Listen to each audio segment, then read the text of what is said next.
Welcome to Canterbury, a city with so much history that we're going to have to dive straight in. We have some famous people. We have Thomas Becket, we have Christopher Marlowe, the namesake of the theatre that we're performing at this week. We have Geoffrey Chaucer with the Canterbury Tales. There's loads to dive into. The etymology of Canterbury. We can break this down. We've heard of Burr before. Bury, Burr, fortified town. But the Cant bit is from the people, the men of Kent. Comes from the Roman Cantiaci, which is from when the Romans had the province of Britannia. This area was called Cantia, later to become known as Kent. And then it was the Anglo-Saxons who plopped a priory on, which later became the place for Canterbury Cathedral itself. So even its name lets us know how important a place of power this was in the olden days. Canterbury started out as a Celtic settlement, and has evolved as many other places through the Romans, through the Saxons, through the Normans, to the present day, and having to deal with everything along there. It got bombed massively in the Second World War, but fortunately the cathedral itself didn't suffer too much harm because of the wonderful efforts of the fire watchers. All over the country we had fire watchers watching out for little bits here and there. Even St Paul's Cathedral in London was then used as propaganda towards Hitler to say, "You'll not get us," and there's that picture with Churchill,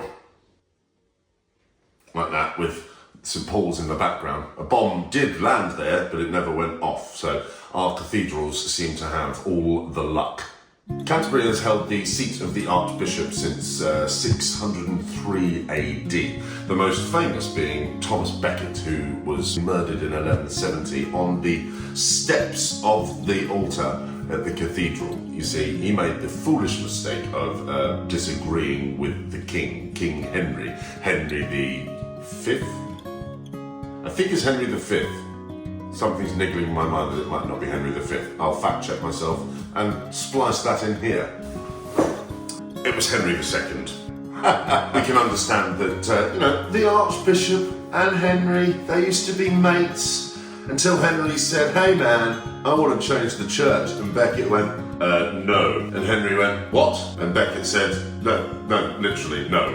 And Henry went, probably muttered something like, "Oh, nobody rids me of this turbulent priest," which is old speak for a passive-aggressive thing, which meant somebody kill him. Well, there were some people outside his door listening, so cue the four knights riding on their horses, gallop down to the cathedral, burst in, Thomas Becket on the steps, dead, murder, bold choice, immediate martyr, free miracle with every candle. You get the gist. So here we enter Geoffrey Chaucer.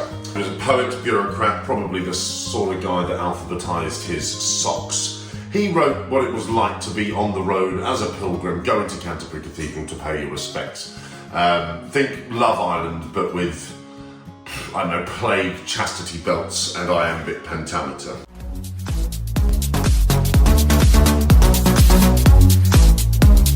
So, each story in the Canterbury Tales is a little peek into what medieval life was like, and it just goes as a wonderful reminder that humans have always been bad throughout the ages, and in this case, they're just in tunics. And because of all of this going on with the pilgrims, obviously when they're walking with their bare feet, they would get sores and cut feet and everything like that. So we also have a hospital for the pilgrims, which still stands to this day. So, Christopher Marlowe, born 1564, one of the most, if not the most prolific playwright of the Elizabethan period, famous for his overreaching characters. He had a lot of humanity and realism of the human condition in his pieces, and was the forerunner for old Willie the Shakespeare, Willie Wagstaff. William Wagstaff. We're at the Marlowe Theatre, which is named after him, and Canterbury is where he did his thing. Interestingly though, yes, he was all of this with playwrights and brutalist debauchery and violence, but he also is thought to have been a spy. He went to school here in Canterbury at the King's College, but he also went somewhere else, I forget off the top of my head, but he spoke suspiciously large amount of Latin for somebody of his station, and it was presumed that he was a spy. They say his death, which is still cause of mystery today, it was either over an argument about politics, the wrong price on a bill, both of them, neither of them, we don't know. Just the definitive answer is, though, that he was stabbed in the eye with a dagger. But this theatre now stands in his namesake. The theatre itself has got this lovely art over the top of it, and it breaks the rules somewhat. That no building was allowed to be over half the height of the cathedral when being built, out of respect for the Lord Almighty God.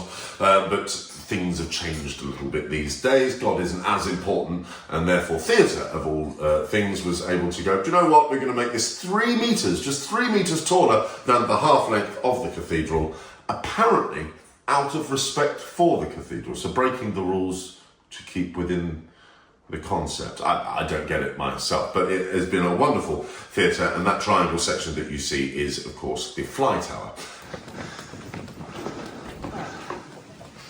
Oh, look at that. Is that code? No, it's not.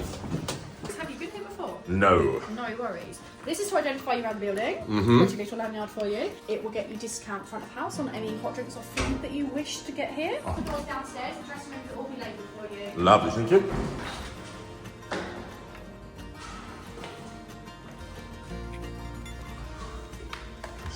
Dressing room 14. Wham. Do you want to go? No. No. No. Here he is. Here he is. There's that one. There's that one. Week 1 of the tour. Week 1 of the tour. That's how I'm going to get through this leg. It's week Well, it's only 18 weeks. Week 1 of the tour. Hey. Aha. Right. Howdy, hi. Hi. In you go. First time. Oh, nice and blue. Yeah.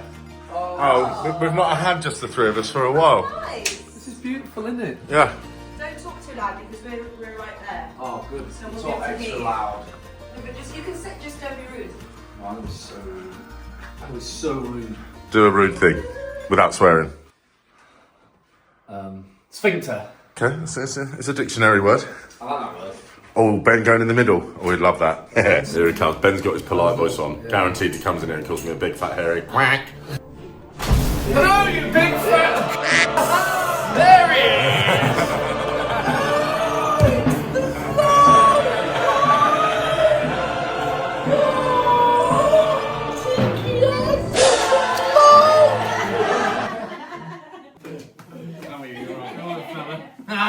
You can take a wonderful tour on the rivers here. You can go punching, and you get to see on the rivers the different versions of monks that they had, or the friars, should I say. You had the white friars, of which there's no evidence left because that all got bombed during the war. You have the black friars. They were a little more high-end.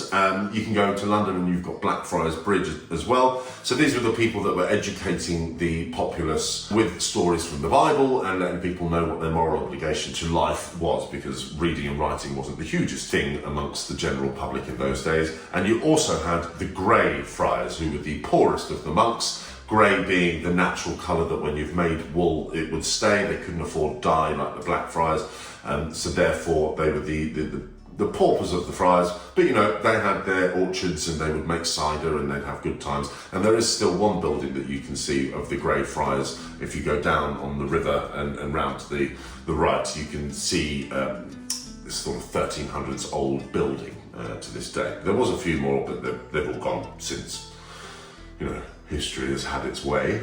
Interestingly, here in Canterbury, they have a bar called Houdini's Bar, which is, yes, you've guessed it, a magic bar. Expecto Patronum! Go in, get yourself a gin and tonic, and then in front of you are magicians going, ooh, who's this your card? Which is great. I love magic personally, so a way to spend an evening is going in, get your gin and tonic, have some magic. Oh my, yay, come on, Ben.